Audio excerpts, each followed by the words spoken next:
시청자 여러분 안녕하십니까. 4월 24일 시사정담 시작하겠습니다. 이정근 전 데일리안 편집국장님 모셨습니다. 이 국장님, 네. 문재인 전 대통령이 네. 검찰이 불구속 기소를 했네요. 네, 그렇습니다. 예. 뇌물죄 혐의고요. 예. 사실 이건 수년간을 정말 지긋지긋하게 우리가 기사를 보지 않았습니까? 예. 아직도 이거를 제대로 소환도 안 하고 조사도 안 하고 검찰을 도대체 뭐 하는 거냐라는 그런 비판을 엄청나게 했는데, 아시다시피 자기 딸의 남편, 그러니까 사위를 취직시키기 위해서 이상직에게 중소기업 벤처 진흥원, 진흥공단 이사장도 주고 또 공천도 주고 하면서 없는 회사, 그 타이스젯 항공이라는 걸 만들어 갖고 또 항공사의 경력도 없는 사회를 거기에 취직시켜줬다. 전무로 취직을 시켰죠. 이게 핵심입니다. 그런데 이 빤한 내용을 제대로 사실 소환도 안 하고 있어서 복장이 좀 터졌었는데, 이제서야 기소를 한다라는 속보가 오늘 나오고 있습니다. 그러니까 소환도 불응을 했고, 지난번 서면 조사를 대체한다고 했는데 그 서면 조사에 대한 답변도 허지를 지금 않고 있는 거 아닙니까? 무대응이었습니다. 네네. 그러다 보니까 할 수 없이 불구속 기소를 했는데, 그 사위 서창호 씨가 타이스타젯 전무로 있으면서 받았던 월급 2억 한 3천여만 원 되던가요? 그렇죠. 그것에 대해서 뇌물 수수로 이렇게 보고 불구속 기소를 한 것이죠. 네, 그렇습니다. 이 국장님, 지금 국민의힘에서는 4강이 가려지기 전까지만 하더라도 윤석열 대통령과의 관계에 있어서 두부모 자르듯이 그렇게 딱 자를 수 없다, 이런 분위기가 강했는데, 나경원 의원이 당연히 4강 전에 들어갈 거로 예상했는데 탈락을 했어요. 그 후폭풍인지는 몰라도 윤 대통령과의 관계 설정, 그러니까 탄핵의 강을 건너야 한다, 이런 의견들이 훨씬 더 지금 강해진다고 그러네요. 출렁출렁 거리고 있습니다. 당연히 나경원 후보가 진입을 할 거라고 생각을 했어요. 솔직히 말씀드리면 김문수나 홍준표보다 나경원은 이번 경선에서 가장 윤심을 좀 드러냈고요. 지금까지 그렇죠. 행보 자체가 원래 그랬고, 또 윤심은 후계자인 것처럼 그렇게 자처를 했지 않습니까? 그렇죠. 나경원 후보가 뒤늦게 뛰어들었어요. 다른 후보들보다. 그런데 뒤늦게 뛰어들은 가장 큰 어떤 자기가 이 재산이 뭐냐면 그 직전에 윤 대통령과 차담을 했다라는 거거든요. 그러면 윤심의 하나의 어떤 상징처럼 굴었는데 진입 못했다는 겁니다. 이건 지지층, 당원들이나 민심이, 당신과 민심이 윤 대통령을 언제까지 끌어안고 있을 거야? 라는 그런 이 회초리 아니냐. 특히 안철수 후보가요, 지금 내란이 일어나서 공보실장이랑 홍보 담당자를 잘랐어요. 그 전날. 이게 기사화되면서 상당히 캠프가 흔들리고 있고, 당일날은 오후에 자기들이 진다고 생각을 했는지 일정을 하나도 안 잡았습니다. 그러니까, 그리고 또 안철수 이번에 그 경선 과정에서 지금 회자되는 동영상이 있어요. 떠듬 하는 거. 완전히 최악의 떠듬거림이 나왔었거든요. 그래서 이런 것들을 말미암아 당시 기자들하고도 제가 계속 이야기를 하는데, 떨어질 거다. 내부 캠프 분위기도 엉망이다. 그랬는데도 붙은 건, 이유는 안철수가 잘해서가 아니라 나경원을 찍으면 안 된다. 라는 분위기라는 거예요. 그러니까 다시 말씀드리지만, 이 분위기는 뭐냐면 안철수 후보의 인지도 때문에 끌어올려졌다기보다는 지금 윤심 언제까지 팔아먹을 거야? 라는 의미가 강하다. 그래서 지금 이 결과 이후에 거리를 둬야 된다라는 게 적극적으로 목소리가 높아지고 있다는 거죠.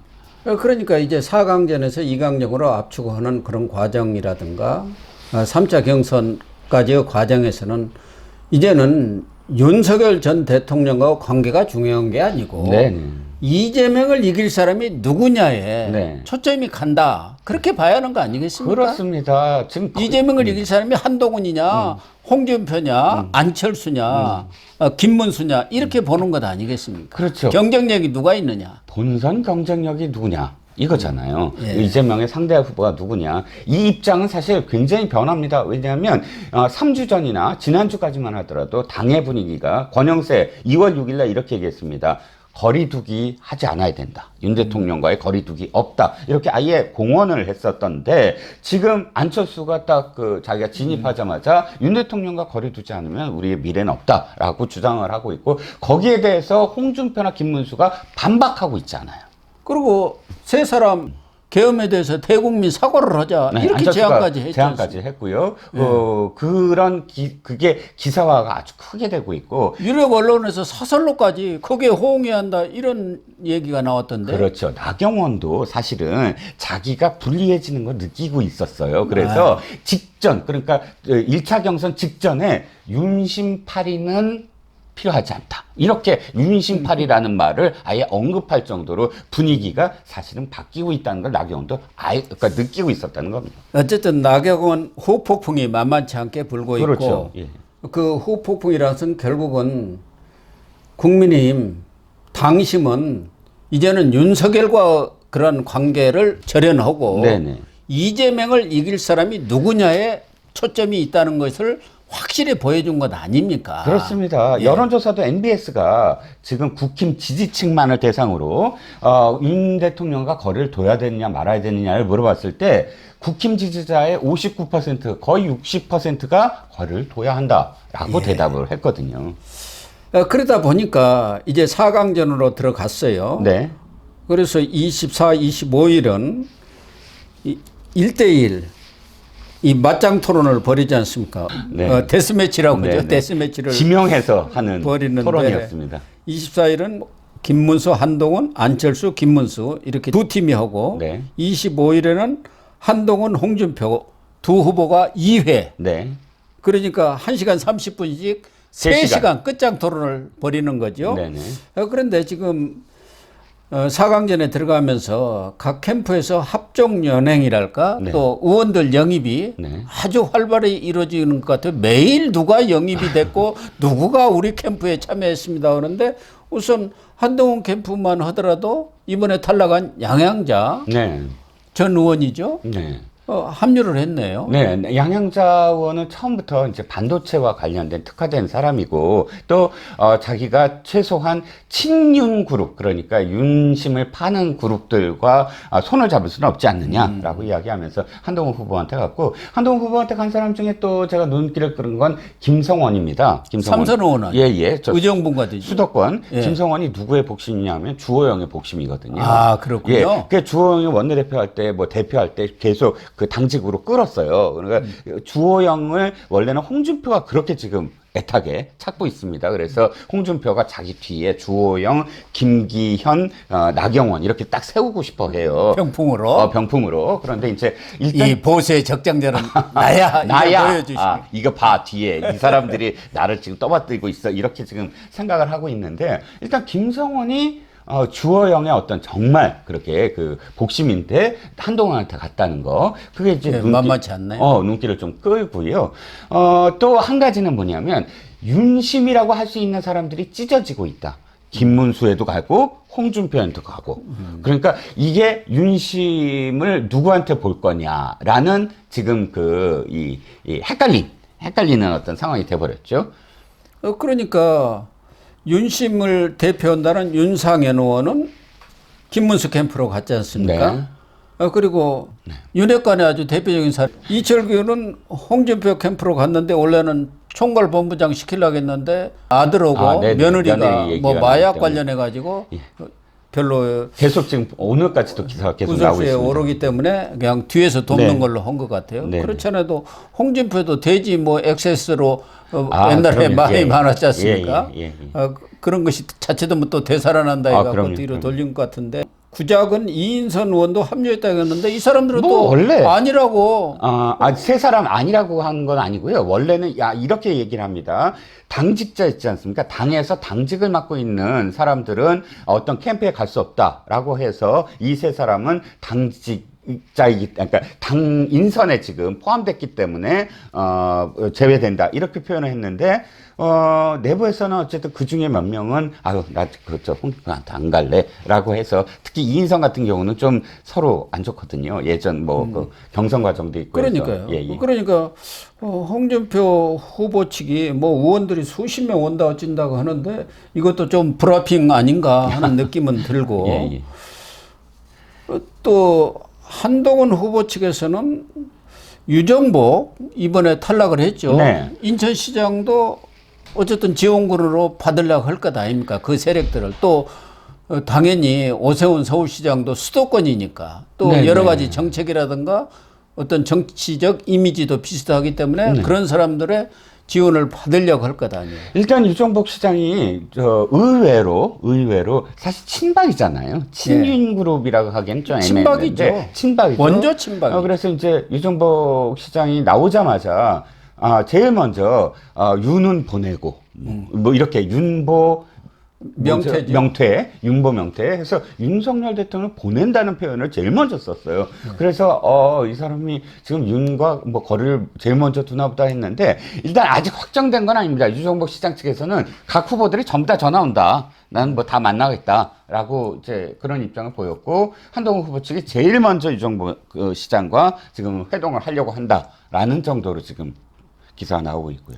나경원 의원은 어떻습니까? 원래는 김문수 후보 전 장관하고 김나연대를 한다고 해가지고 햄버거 회동도 하고 그랬는데 홍준표 측에서도 끌어당기려고 하고 당연히 뭐 김문수 후보 측에서도 문자를 주고받았다 이렇게 얘기하는데 어느 쪽에서 나요? 우리 햄버거 먹었잖아. 김문수 전화해서 햄버거 중앙대 앞에서 햄버거 회동을 했죠. 나경원하고 홍준표는 워낙에 나경원하고 이렇게 뭐랄까 은원 관계 뭐 이렇게 좋은 인연도 있고 나쁜 인연도 있고 합니다. 김문수보다는 홍준표가 끌어들일 가능성은 더 높아요. 훨씬 더 수가 높으니까. 근데 지금 제가 취재한 바에 따르면 나경원 의원이 아직 결정하지 않았다. 아직 충격에 조금 더 저기를 갖고 있다, 시간을 갖고 있다라는 정도인데 개인적으로는 김문수보다는 홍준표 쪽으로 갈 가능성이 높지 않을까 싶습니다. 결국은 이 사람들이 선택하는 것은 뭐겠습니까? 과연 누가 이 강에 들어갈 것인가? 그럼요. 어쨌든 이 탄핵 찬성파 중에서는 한동훈 후보가 들어갈 가능성이 높고 네.